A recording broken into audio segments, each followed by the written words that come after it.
Sad state of affairs, true words, Anthony B. So, let's go to the WhatsApp messages. This one says, good morning from Ricardo Portius. He says, shout out to all the listeners from across the world. If you don't mash ants, you're not finding guts. Translation, if you do not smash an ant, it is impossible for you to find its guts. Explanation, this is only when you are closely involved with some persons that you are able to really know them. If one is not provoked, it is impossible to know the extent of his Alright, so this message says, it's come from Denzel. Good morning, my question to you is, who gives the police rights to hit people? Where the law gives police rights to hit people? Police is human rights. And they are the law. Police are looking for war, and they are going to get it. Please answer my question and dedicate us who are no such rights. You can be assaulted and so on. Whatever must be done must be done.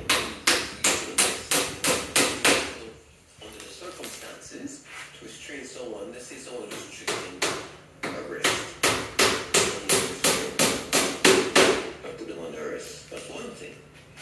But to hit people without just cause and not in self-defense is an offense. Everybody. The exception I put forward is one where someone is and now the question is reasonable under the circumstances for that to take place. Okay, this one says, more than seconds, we agree.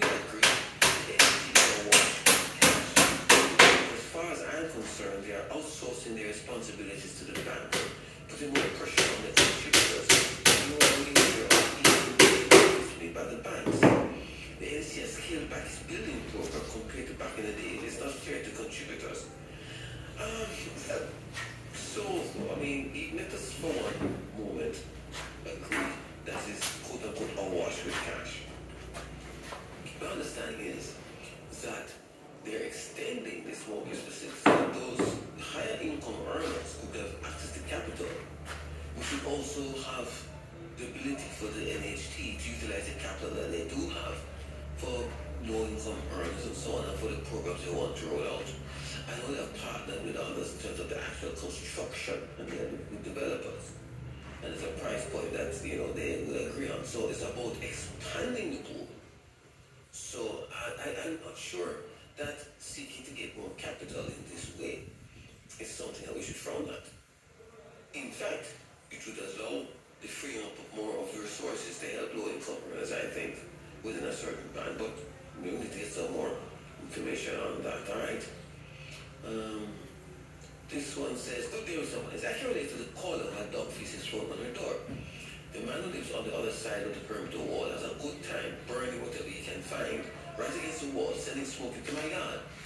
If we say anything to him, he burns something that smells so bad. The wood of some trees or rubber or something. So that's a neighbor from hell does it. Those are persons don't have the time and don't bother to do that. But they create a nuisance in this way. You can call it out for it so that may not think for his good neighbor behavior, but that's not being displayed at all.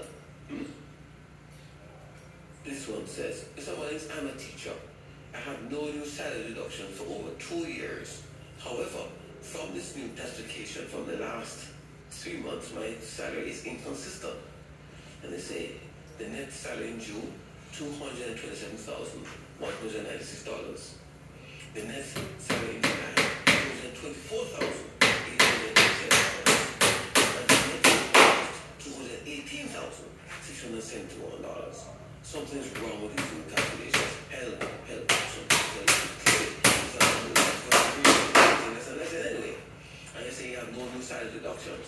So, let us say that they have settled on the amount. They ought not to be moving from one to the other. And you launch, because I know they have this committee that is looking into these anomalies.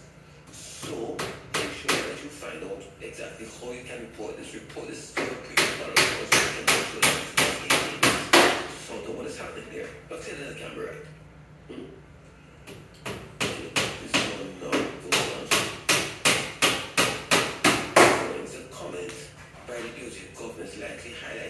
possible effects of wage-pushed inflation? I'm sure it is. The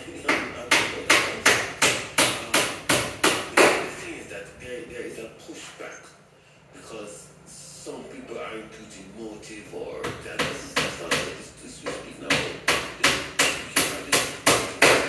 Pushed inflation, as you quite rightly put it. Current or even business people saying now that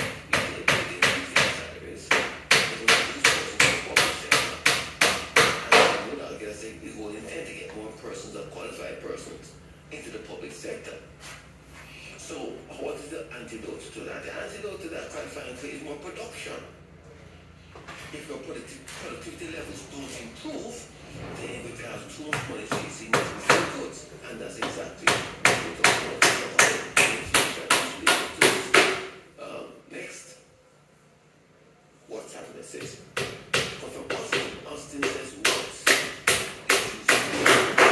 and what impact does a reduction in inflation have on prices to the final consumers? Well, the thing about it is, as I indicated, when you have a lot of money and too few goods, prices go up, so that's when inflation. And you look at that, you look at the price points. What has happened in relation to inflation being reduced or holding straight is that you can, therefore, price movements would reflect that in terms of supply and demand, and therefore, persons still be able to pay and get the same amount of goods